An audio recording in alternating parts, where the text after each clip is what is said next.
How do you react after abuse happens to you? How do you cope with so much stress and depression from the narcissist's grasp? Narcissistic abuse is so overwhelming. Victims of such abuse often think that recovering from it seems impossible. It is indeed terribly tricky, but know that it is possible. Although healing from narcissistic abuse will never be a one-day process. The good news is, there are ways that could help you get back up.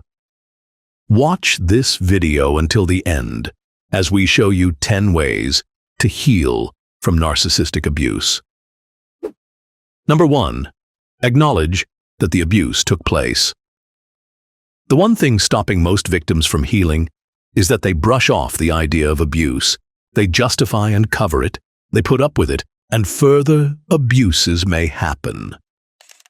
An example of this is a wife with an extremely controlling narcissistic husband may say that her husband just did what he did out of love. But rather than acknowledging it, the wife will justify it by saying, "He is just stressed," or "He is just having a bad day," which is not the case. Abuse is abuse, no matter how it is done, regardless of who did it to you. A victim should acknowledge that the abuse happened. Something that happened once would indeed happen again and again, once tolerated. Number 2. Find a way to completely break free from the narcissist. If you are still stuck within the narcissist's grasp, you will never heal. The abuse will just come and go as the narcissist pleases. Do not just accept it as it comes and wait for it to pass. Never hope that a day will come wherein narcissists will change. Or think that there will be better days ahead with the relationship you shared. That would never happen. But better days are possible with yourself. What you need to do and commit to is break free and cut loose the leash. End your relationship with the narcissist if you must. One thing must cease for something new to commence. Number 3. Rebuild your support system and seek help from them. Reconnect. A narcissist may have isolated you from your support group, but it is not too late to build new ones or reconnect with your former ones.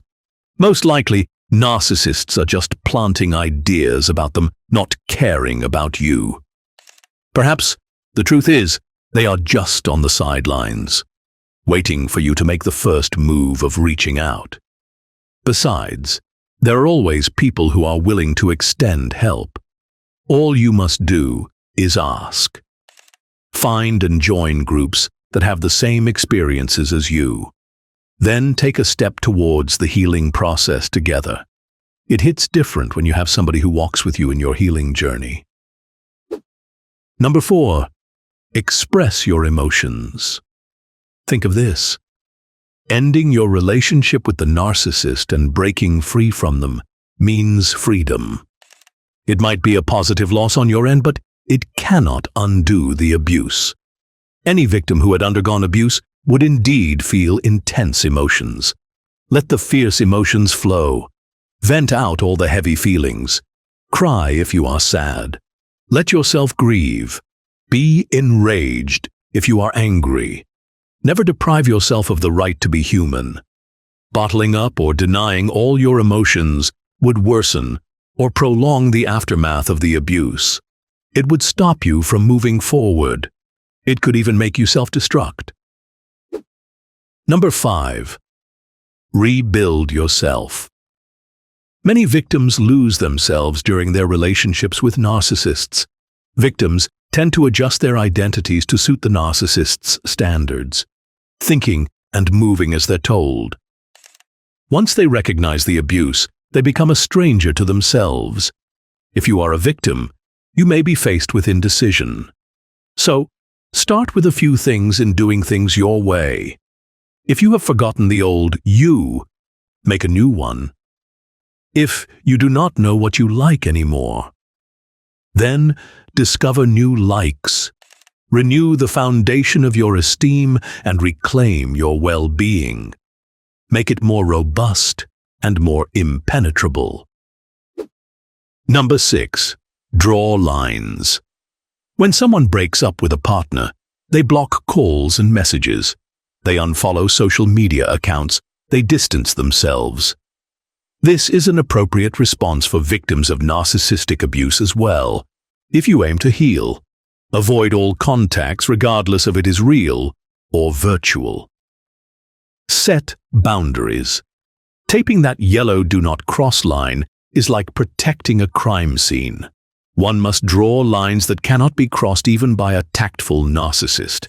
It may be challenging because you might long to experience the connection you used to have with the narcissist again. The connection the narcissist fabricated themselves. Drawing lines eliminates the potential opportunities of being tricked again. Number 7. Be patient. Healing always takes time. Commonly, there are times when you feel like giving up.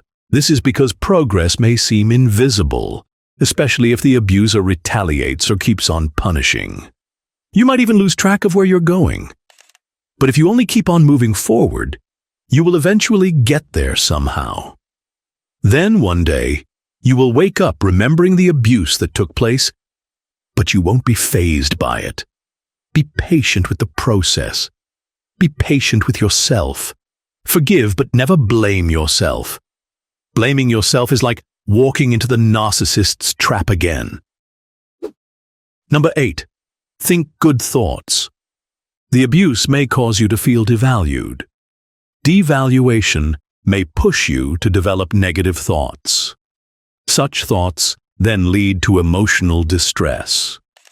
It may not be easy to just brush these thoughts off in one go, but you can always start small, like thinking at least one practical therapeutic assessment per day.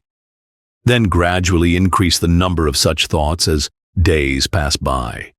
Small steps like this could make significant changes if religiously practiced. This might even lead you to find meaning and reasons behind everything that happened. Never succumb to your thoughts. You are what you think.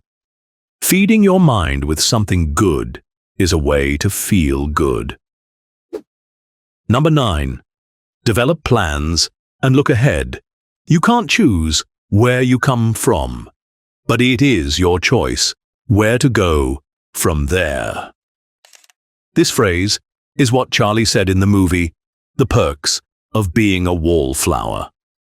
Focusing on your awful past will make you blind to the wonders you can make for both your present and future. Developing plans and looking ahead is not really shrugging off your experience as if it never happened. It is making your awful experience a starting point to go further. Creating goals will somehow keep you going. It will help you realize that there are still big things out there, way more prominent than the abuse you have gone through. Number 10. List, apply, and share your learnings. Narcissistic abuse is an awful experience. It may not be a good and positive one, but like every experience, it brings lessons along with it. Take note of these lessons. Keep them in mind. Reflecting on them would be a constructive response. At first, you might feel bitter as you give yourself a walkthrough. However, doing this repetitively will lead you to acceptance. Acceptance that will give way to the epiphany. Meanwhile, applying such learnings will protect you from future abuses.